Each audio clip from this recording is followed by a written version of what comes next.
1230, c'est le nombre de logements libres à Montargis en 2011, d'après l'INSEE.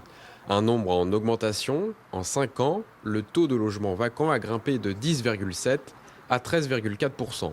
La Confédération nationale du logement a son explication.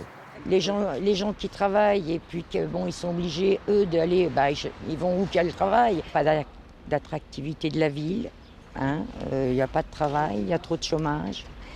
Euh, les problèmes sont que dans le privé, c'est trop cher.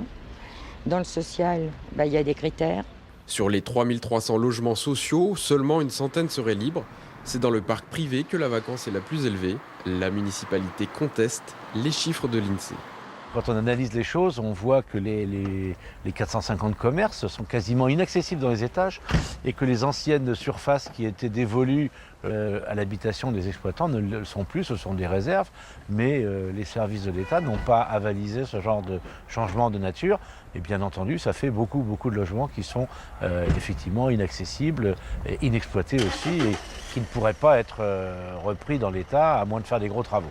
Dans un communiqué, le PCF Front de Gauche dénonce la construction de logements neufs inabordables pour la majorité des Montargois et le manque de soutien aux petits propriétaires privés pour rénover. Sur ce point, l'agglomération montargoise va lancer prochainement une opération programmée d'amélioration de l'habitat. Le but de la manœuvre, c'est de subventionner les travaux qui vont être faits, mais il faut après, en contrepartie, que les logements soient conventionnés, que les loyers soient conventionnés. C'est la petite rançon, qu'on ne fera pas des loyers libres derrière. En France, il y a 2,64 millions de logements vacants, soit 700 000 de plus en 10 ans.